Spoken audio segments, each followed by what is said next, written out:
que lo que aquí escribo pueda ser útil a otros algún día, que detenga al juez preparado para juzgar, que salve a los infelices, inocentes o culpables, de la agonía a la cual estoy condenado. ¿Para qué? ¿De qué sirve? ¿Qué importa? Cuando me hayan cortado la cabeza, ¿qué más me da que corten otras? ¿Será posible que se me hayan ocurrido realmente estas locuras? Echar abajo el cadalso después de haber subido a él. Os pregunto, ¿qué beneficio puedo sacar de ello? El sol, la primavera, los campos llenos de flores, los pájaros que se despiertan al amanecer, las nubes, los árboles, la naturaleza, la libertad, la vida. Nada de eso me pertenece ya. Es a mí a quien habría que salvar. Será cierto que eso es imposible, que habré de morir mañana, quizá hoy mismo, que eso es así. Dios mío, qué horrible idea. Es para romperse la cabeza contra el muro del calabozo. 8. Hagamos la cuenta de lo que me queda. 3 días de aplazamiento después del fallo pronunciado en el recurso de casación. 8 días de olvido en el estrado de la sala de audiencias, después de los cuales las piezas de autos, como las llaman, son enviadas al ministerio. 15 días de espera en el despacho del ministro, que no sabe ni siquiera que las piezas existen, y que se supone, sin embargo, que debe transmitirlas, después de examinarlas, a la Corte de Casación. Allí, clasificación, numeración, registro. Pues la guillotina está saturada, y nadie debe pasar antes de que sea su turno. 15 días para vigilar que no haya atropellos. Al fin, la Corte se reúne, de ordinario un jueves, rechaza 20 recursos en conjunto y lo devuelve todo al ministro, que lo devuelve al procurador general, que lo devuelve al verdugo. 3 días. A la mañana del cuarto día, el sustituto del procurador general se dice, mientras se pone la corbata: de cualquier forma, hay que ponerle un final a este asunto. Entonces, si el sustituto del escribano no tiene ninguna comida de amigos que se lo impida, la minuta de la orden de ejecución es redactada, pasada limpio, expedida, y a la mañana siguiente, a partir del alba, se oye el martilleo sobre un armazón, y en las máquinas los gritos de viva voz de los voceadores enronquecidos. En total, 6 semanas. La jovencita tenía razón. Pues bien, hace al menos 5 semanas, tal vez 6. Ya no me atrevo a contarlas, que estoy en este calabozo de Bicêtre, y me parece que hace 3 días era jueves. 9. Acabo de hacer mi testamento. ¿De qué sirve? Estoy condenado a pagar las costas, y todo lo que tengo apenas me alcanzará para ello. La guillotina es muy cara. Dejo una madre, dejo una mujer, dejo una hija, una niñita de 3 años, dulce, sonrosada, frágil, con grandes ojos negros y largos cabellos castaños. Tenía 2 años y un mes cuando la vi por última vez. Así, tras mi muerte, 3 mujeres, sin hijo, sin marido, sin padre. 3 huérfanas de distinta especie. 3 viudas a causa de la ley. Admito que justamente se me castigue, pero ¿qué han hecho estas inocentes? Poco importa. Serán deshonradas, serán arruinadas. Así es la justicia. No es que me preocupe mi pobre madre vieja. Tiene 64 años. Morirá en cualquier momento. O si todavía sobrevive unos días más, mientras tenga hasta el último momento un poco de ceniza caliente en su brasero, no dirá nada. Mi mujer tampoco me preocupa. Tiene ya mala salud y es débil de carácter. También ella morirá, a menos que enloquezca.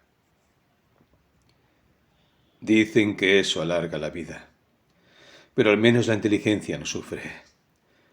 La inteligencia duerme, está como muerta.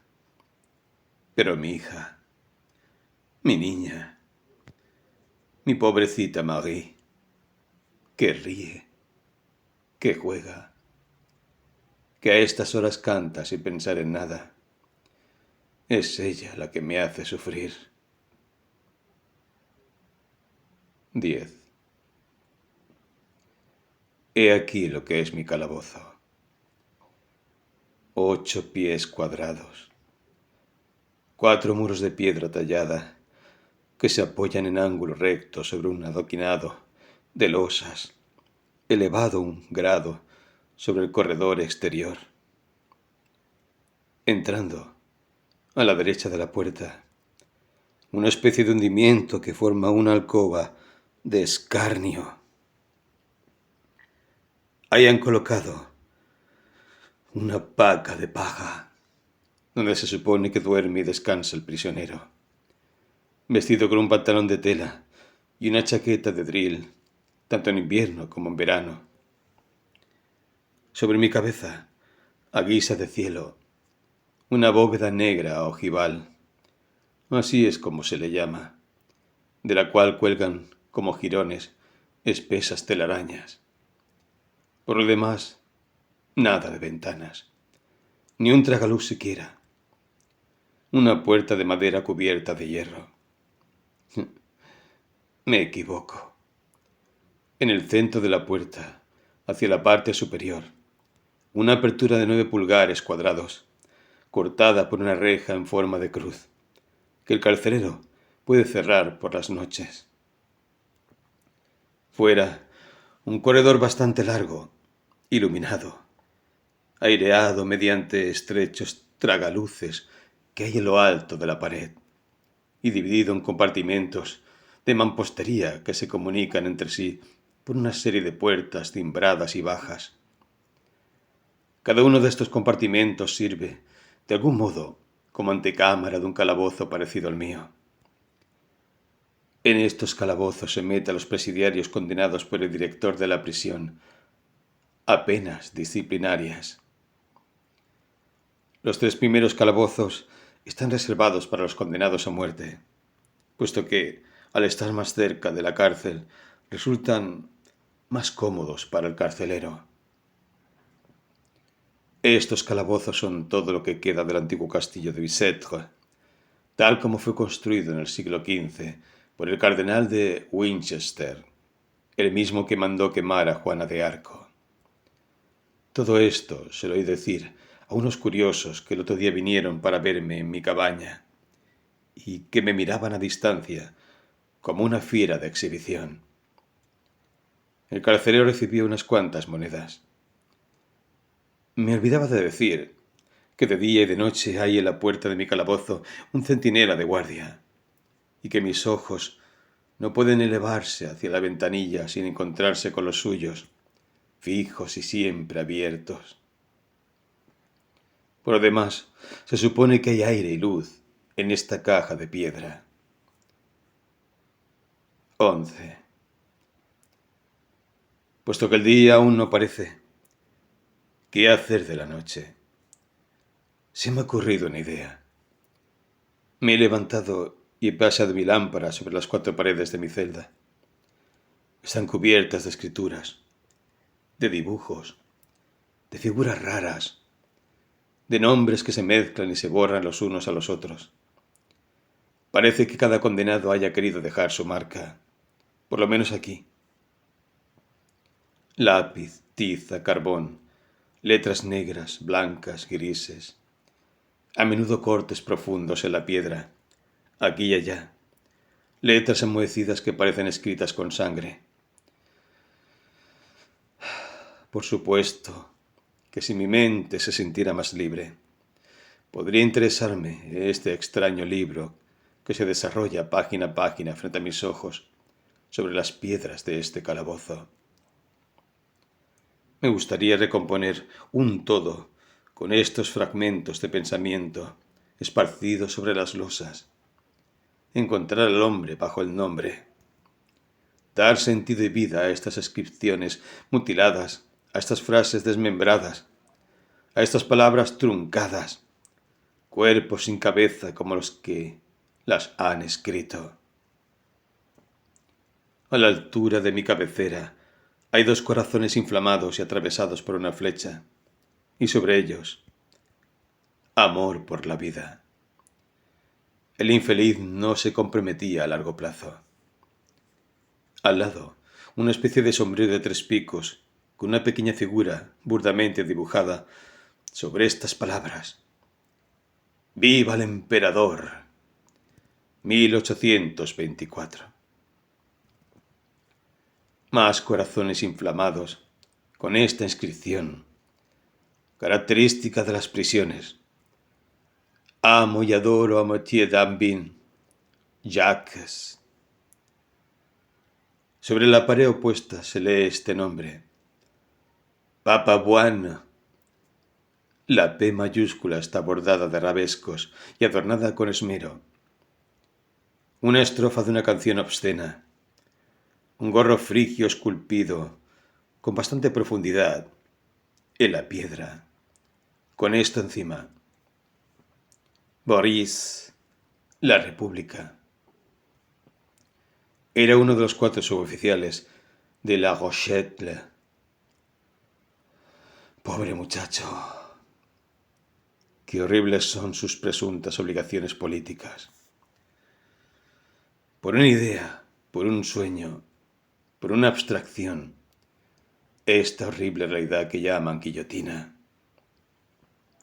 Y yo que me quejaba, yo, miserable, que he cometido un crimen verdadero, que he derramado sangre. No iré más lejos en esta búsqueda. Acabo de ver, dibujada en blanco en la esquina de la pared, una imagen espantosa. La figura de este cadalso que, tal vez, a esta misma hora, está siendo levantado para mí. Poco ha faltado para que la lámpara se me cayera de las manos. 12. He vuelto precipitadamente a sentarme sobre mi camastro de paja, con la cabeza entre las rodillas. Enseguida mi miedo infantil se ha disipado, y me ha embargado una extraña necesidad de seguir la lectura de mis muros. De donde estaba el nombre de Papa Buan, he arrancado una enorme telaraña, espesada por el polvo y extendida sobre la esquina del muro. Bajo esta telaraña había 4 o 5 nombres perfectamente legibles, junto a otros de los cuales no queda más que una mancha en la pared.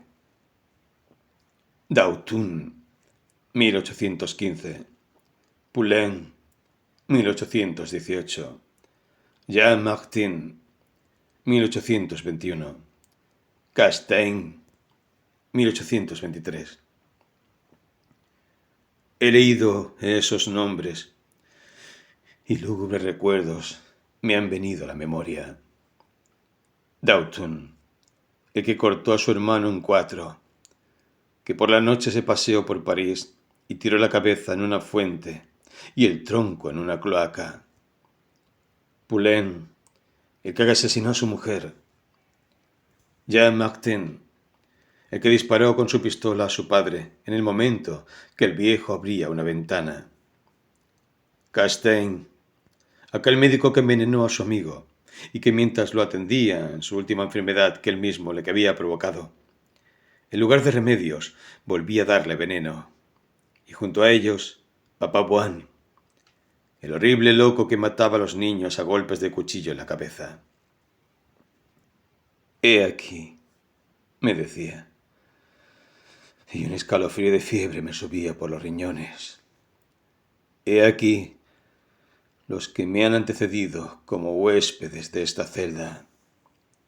Es aquí, sobre la misma losa que ocupo ahora, donde estos hombres de sangre y crimen pensaron sus últimos pensamientos. Es alrededor de este muro, en este cuarto estrecho, que sus últimos pasos dieron vueltas como los de una bestia feroz.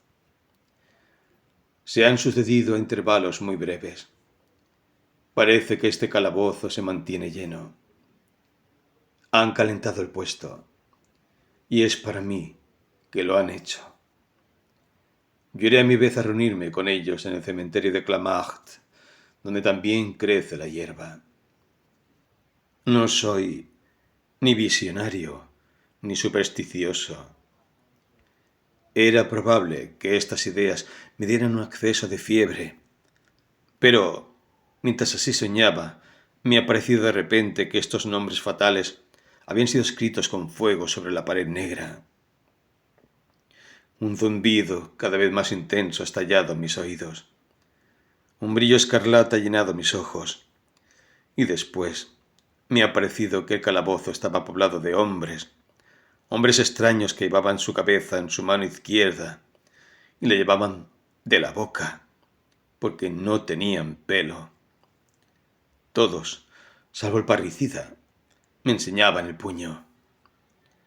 He cerrado los ojos con horror, y entonces lo he visto todo con más claridad. Sueño, visión o realidad.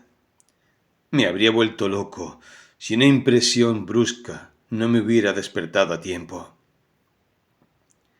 Estaba a punto de caerme de espaldas cuando he sentido que sobre mi pie desnudo se arrastraba un vientre frío y unas patas velludas. Era la araña a la que había molestado y que ahora huía. Eso me ha liberado del hechizo. Oh, espantosos espectros. No era humo apenas, una imaginación de mi cerebro vacío y convulso, una quimera al estilo Macbeth.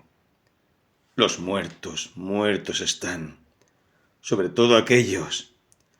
Están bien encerrados en el sepulcro. No es esta una prisión de la cual uno pueda escapar. Entonces, ¿cómo es que me han atenazado estos temores? La puerta de una tumba no se abre desde dentro. 13. He visto en estos días pasados una cosa horrible. Acababa de amanecer y la prisión estaba llena de ruido. Se oía el abrir y cerrar de puertas pesadas, el rechinar de los cerrojos y las cadenas de hierro, el repicar de los manojos de llaves entrechocaban en el cinturón de los carceleros, el temblor de las escaleras bajo los pasos precipitados, y se oían voces llamándose y contestándose de un extremo al otro de los largos corredores. Mis vecinos de calabozo, los presidiarios castigados, estaban más alegres que de costumbre. Todo Bicêtre parecía reír, cantar, correr, bailar. Yo, el último mudo de ese jaleo, el único inmóvil en ese tumulto, escuchaba. Pasó un carcelero. Me atreví a llamarlo para preguntarle si había una fiesta en la prisión. «Si a eso le llama usted fiesta», respondió, «hoy herrarán a los galeotes que verán partir mañana hacia Toulon. ¿Quiere usted verlo? Se divertirá».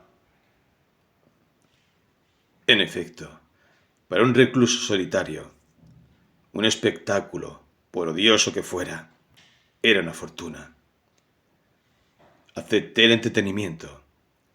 El carcelero tomó las precauciones usuales para controlarme y enseguida me condujo a una pequeña celda vacía y absolutamente desamoblada que tenía una ventana con reja, pero una ventana de verdad, a la altura del pecho y a través de la cual se veía realmente el cielo. «Tenga», me dijo, «desde aquí podrá ver y oír.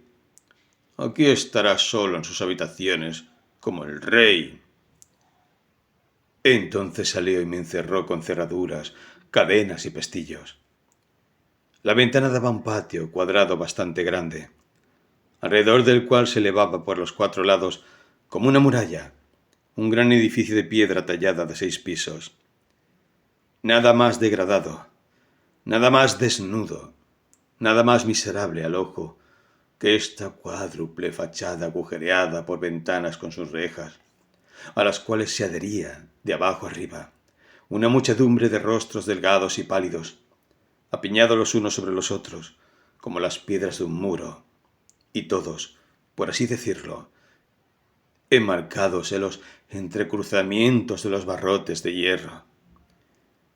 Eran los prisioneros, espectadores de la ceremonia mientras llegaba el día en que les tocaría ser actores. Parecían almas en pena en los tragaluces que desde el purgatorio dan al infierno. Todos miraban en silencio hacia el patio todavía vacío. Esperaban. Entre esas figuras apagadas y taciturnas, aquí y allá brillaban algunos ojos agudos y vivos como blancos de tiro. El cuadrilátero de prisiones que envuelve el patio no se cierra sobre sí mismo. Una de las 4 caras del edificio, la que da al este, está cortada por el medio y no se une a la cara vecina más que por una cancela de hierro. Esta puerta se abre sobre un segundo patio, más pequeño que el primero, y como éste, tapiado por muros y aguilones negruzcos. Alrededor del patio principal hay bancos de piedra adosados a la muralla. En el centro se levanta una caña de hierro curvada, destinada a sostener un farol. Llegó el mediodía. Una gran puerta cochera escondida bajo un hundimiento se abrió bruscamente. Una carreta escoltada por una especie de soldados sucios y vergonzosos, en uniformes azules, con hombreras rojas y bandoleras amarillas, entró pesadamente en el patio, haciendo un ruido de chatarra. Era la chusma de las cadenas. En el mismo instante, como si ese ruido hubiera despertado todo el ruido de la prisión, los espectadores de las ventanas, hasta entonces silenciosos e inmóviles, estallaron en gritos de júbilo, en canciones, en amenazas, en imprecaciones mezcladas con carcajadas angustiosas de oír. Parecían máscaras diabólicas. Sobre cada rostro apareció una mueca. Todos los puños salieron de los barrotes, todas las voces aullaron, todos los ojos llamearon, y me espantó ver tantas chispas reaparecer en aquellas cenizas. Mientras tanto, los sotacabos, entre los cuales podía distinguirse por sus limpias vestimentas y su aspecto aterrorizado, a unos pocos curiosos venidos de París, se pusieron tranquilamente manos a la obra. Uno de ellos subió a la carreta y arrojó a sus camaradas las cadenas, los collares de viaje y los atados de pantalones de tela. Entonces se dividieron el trabajo. Unos fueron a extender en una esquina del patio las largas cadenas que en su argot llamaban hilos. Los otros desplegaron sobre el adoquinado los tafetanes, las camisas y los pantalones, mientras que los más sagaces examinaban, bajo la mirada de su capitán, un viejito achaparrado, los collares de hierro, que enseguida probaban, haciéndolo centellear sobre el adoquinado. Y todo bajo las aclamaciones burlonas de los reclusos, cuya voz sólo era dominada por las risas ruidosas de los galeotes para quienes todo aquello se preparaba, y que se veían relegados a las ventanas de la vieja prisión que da al patio pequeño. Cuando terminaron estos preparativos, un hombre adornado de plata, al que llamaban señor inspector, dio una orden al director de la prisión. Y un momento después, 2 o 3 puertas bajas vomitaron casi al mismo tiempo, y como abocanadas, una nube de hombres horribles, vociferantes y andrajosos. Eran los galeotes. Con su entrada se redobló el júbilo en las ventanas. Algunos de ellos, los grandes nombres del presidio, fueron saludados con aclamaciones y aplausos que recibían con una orgullosa modestia. La mayor parte llevaba una especie de sombreros tejidos por sus propias manos con la paja del calabozo, y siempre de formas extrañas, hechos para que en las ciudades por donde pasaban llamaran la atención sobre el rostro. Estos fueron aún más aplaudidos. Uno, sobre todo, provocó arrebatos de entusiasmo. Un muchacho de 17 años que tenía rostro de muchacha salía del calabozo, donde había permanecido en secreto durante 8 días. Con su manojo de paja se había hecho un vestido que lo envolvía de la cabeza a los pies, y entró al patio haciendo la rueda sobre sí mismo con la agilidad de una serpiente. Era un saltimbanqui, condenado por robo. Hubo un estallido de aplausos y de gritos de júbilo. Los condenados respondían, y era algo horrible este intercambio de aclamaciones entre los galeotes titulados y los galeotes aspirantes. Por mucho que la sociedad estuviera allí presente, representada por los carceleros y los curiosos asustados, el crimen se le mofaba en la cara y hacía de aquel horrible castigo una fiesta de familia. A medida que llegaban, eran empujados, entre 2 hileras de cabos de vara, al pequeño patio enrejado, donde los esperaba la visita de los médicos. Era allí donde todos hacían un último esfuerzo por evitar el viaje, alegando alguna excusa de salud. Los ojos enfermos, la pierna coja, la mano mutilada. Pero casi siempre se les daba por buenos para las galeras. Y entonces cada uno se resignaba con despreocupación, olvidando en pocos minutos la pretendida enfermedad de toda una vida. La puerta del patio pequeño volvió a abrirse. Un guarda hizo el llamado por orden alfabético, y entonces salieron uno por uno, y cada galeote fue a ponerse en fila, de pie, en una esquina del patio grande, junto a un compañero dado por el azar de la letra inicial de su nombre. Así, cada uno se ve reducido a sí mismo. Cada uno lleva su propia cadena, hombro a hombro con un desconocido.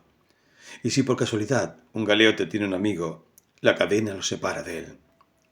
La última de las miserias.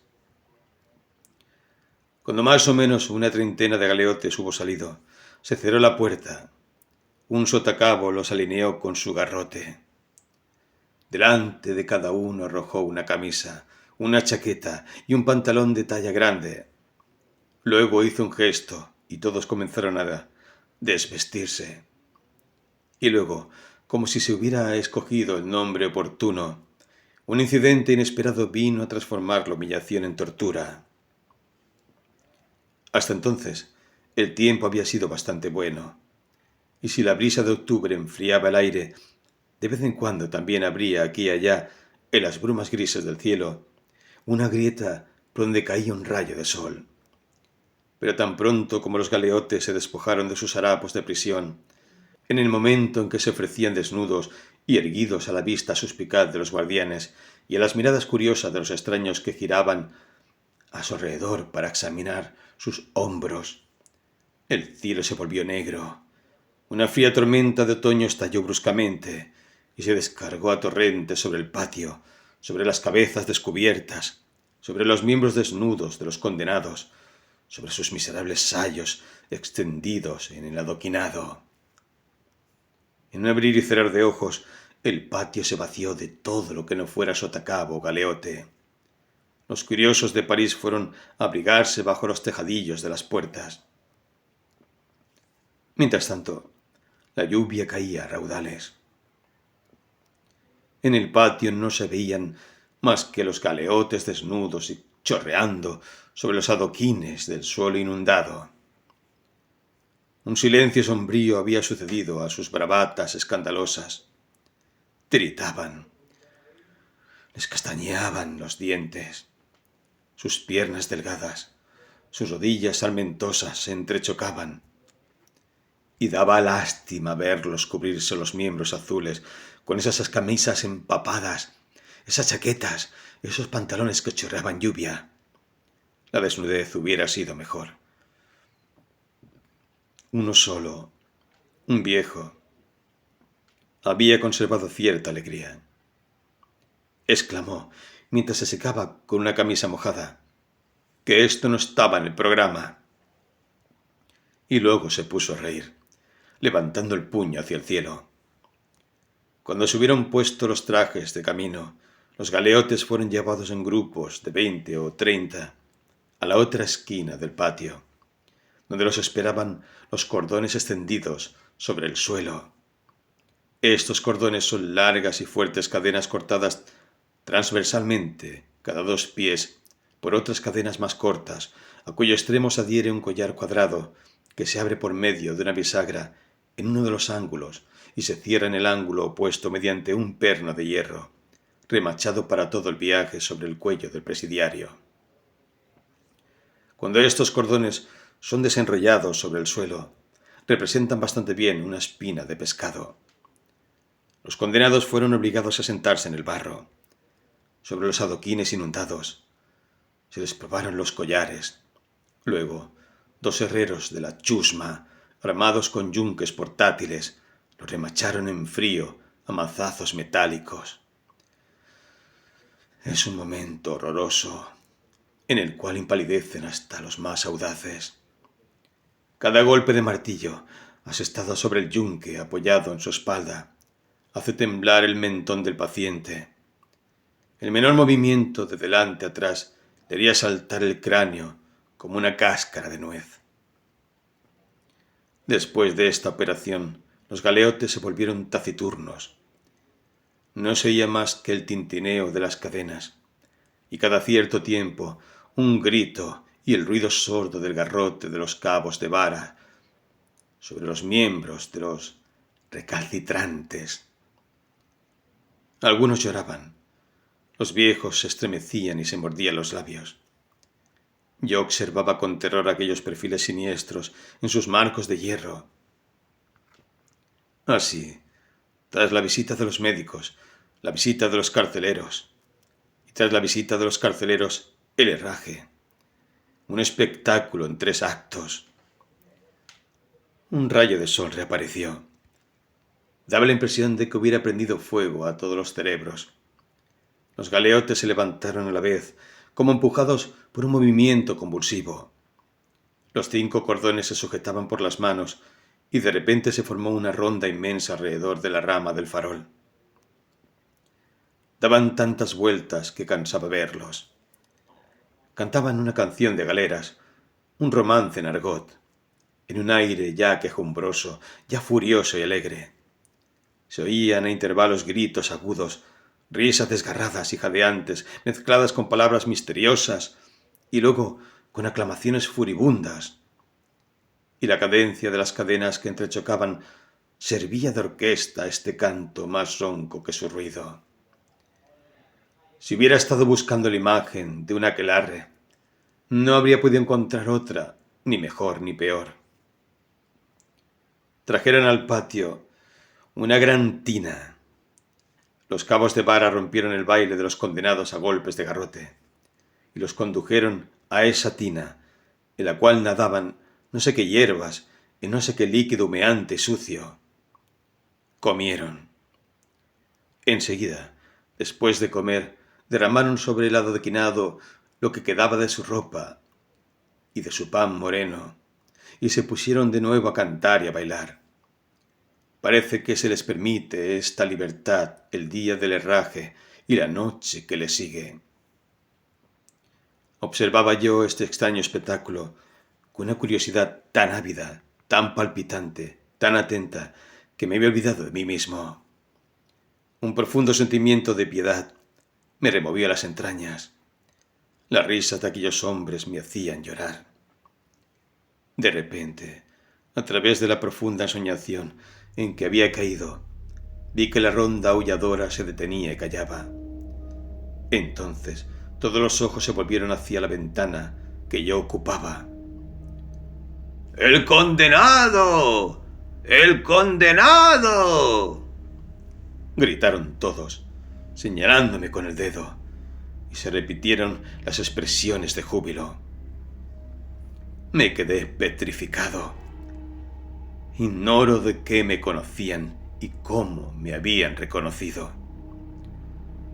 ¡Buenos días! ¡Buenas noches!, me gritaban con su atroz socarronería. Uno de los más jóvenes, condenado a galeras perpetuas, de rostro reluciente y plomizo, me miró con expresión de envidia, diciendo: ¡qué afortunado es! A este lo recortarán. Adiós, camarada. No puedo explicar lo que ocurría en mí. Yo era en efecto su camarada. La Grève es hermana de Toulon. Yo estaba situado incluso a un nivel más bajo que ellos. Ellos me honraban. Me entristecí.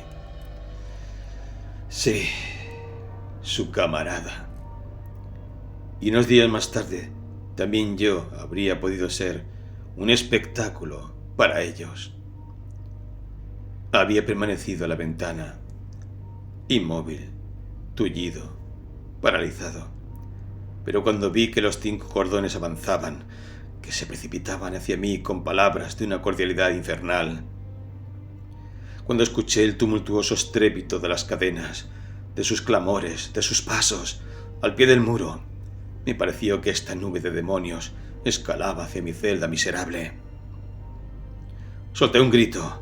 Me arrojé sobre la puerta con tanta violencia como para echarla abajo, pero no había manera de huir. Los cerrojos estaban asegurados desde fuera. Embestía la puerta, llamaba rabiosamente, y entonces me pareció escuchar todavía más de cerca las espantosas voces de los galeotes. Creí ver sus cabezas horribles aparecer sobre el borde de mi ventana. Solté un segundo grito de angustia y caí desmayado.